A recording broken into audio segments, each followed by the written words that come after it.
భారతీయ అంతరిక్ష సంస్థ ఇస్రో మరో ఘనత సాధించనుంది. రేపు ఉదయం 100వ ప్రయోగానికి శ్రీకారం చుట్టనుంది. ఉదయం 6:23 నింగిలోకి వెళ్లనుంది రాకెట్. 2025 ఆరంభంలో ఇస్రో అమ్ముల పొది నుంచి దూసుకుపోయే మొదటి ప్రయోగంతో 100వ రాకెట్ మైలురాయిని చేరనుంది. NVS-02 నావిగేషన్ ఉపగ్రహాన్ని జియో ట్రాన్స్మిషన్ ఆర్బిట్లోకి విజయవంతంగా పంపించడానికి శాస్త్రవేత్తలు ఏర్పాట్లు పూర్తి చేశారు. ఇస్రో మరో రికార్డు సొంతం చేసుకోనుంది. 6 దశాబ్దాల అంతరిక్ష యానంలో 99 ప్రయోగాలు చేసిన ఇస్రో ఇప్పుడు 100 ఎక్స్పెరిమెంట్ కు సిద్ధమవుతుంది. ఇప్పటి వరకు నిర్వహించిన 99 ప్రయోగాలు 89 సక్సెస్ అయ్యాయి. 100వ ప్రయోగంగా GSLV-F రాకెట్ కోసం శ్రీహరికోటలో కౌంట్ డౌన్ కొనసాగుతోంది.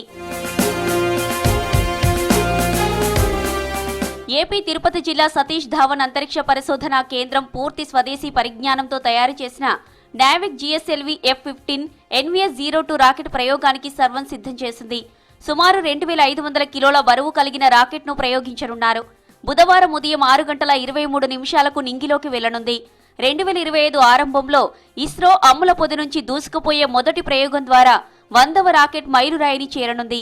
NVS-02 నావిగేషన్ ఉపగ్రహాన్ని జియో ట్రాన్స్మిషన్ ఆర్బిట్లోకి విజయవంతంగా పంపించడానికి శాస్త్రవేత్తలు ఏర్పాట్లు చేశారు. షార్లోని రెండో లాంచ్ ప్యాడ్ నుంచి ప్రయోగం చేపట్టనుంది.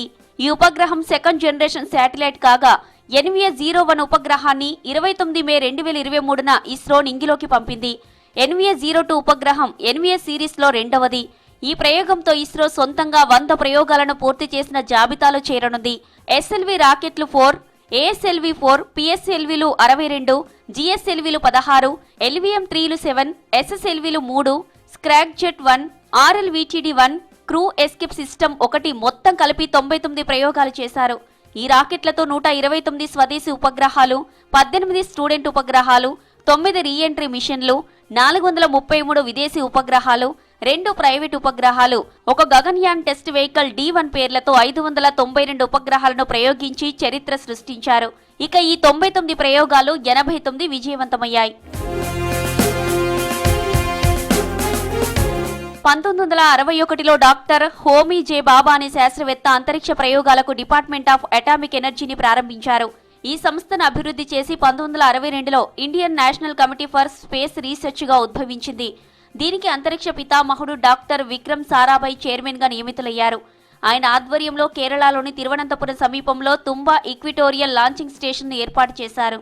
1963 నవంబర్ 21న 5 దేశాల సాయంతో దిగుమతి చేసుకున్న నైక్ అపాచీ అనే 2 దశల సౌండింగ్ రాకెట్ ను ప్రయోగించారు.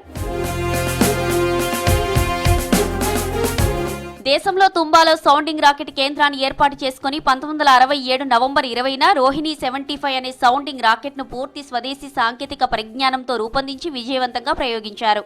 Indian national committee for space research సంస్థను 1969లో భారత అంతరిక్ష పరిశోధనా సంస్థగా పేరు మార్చారు. 1970లో డిపార్ట్మెంట్ స్పేస్ కమిషన్ ను ఏర్పాటు చేశారు. 1963లో తుంబా నుంచి సౌండింగ్ రాకెట్ ప్రయోగాలతో అంతరిక్ష ప్రయోగాల వేట మొదలైంది. 1970 డిసెంబర్ 30న డాక్టర్ విక్రమ్ సారాభాయ్ మృతి చెందడంతో ఆ బాధ్యతలను వెంటనే ప్రొఫెసర్ సతీష్ ధావన్ కు అప్పగించారు. ఒకవైపు శ్రీహరికోటలో రాకెట్ కేంద్రాన్ని ఏర్పాటు చేస్తూనే మరోవైపు బెంగళూరులో శాటిలైట్ తయారీ కేంద్రంలో 1975లో ఆర్యభట్ట ఉపగ్రహాన్ని తయారు చేసుకుని రష్యా నుంచి ప్రయోగించి మొదటి ఉపగ్రహాన్ని అంతరిక్షంలోకి పంపించారు మన సైంటిస్టులు. శ్రీహరికోట రాకెట్ కేంద్రం పూర్తి స్థాయిలో రూపాంతరం చెందాక మొదటి ప్రయోగ వేదిక నుంచి 1979 ఆగస్టు 10 SLV-3E-1 పేరుతో రాకెట్ ప్రయోగాలకు శ్రీకారం చుట్టారు. తర్వాత ASLV, PSLV, GSLV రాకెట్లను అభివృద్ధి చేశారు. ఇక ఇటీవల స్పేస్ డాకింగ్ ను సక్సెస్ఫుల్ గా పూర్తి చేసి ఆ వ్యవస్థ కలిగిన 4వ దేశంగా భారత్ నిలిచింది.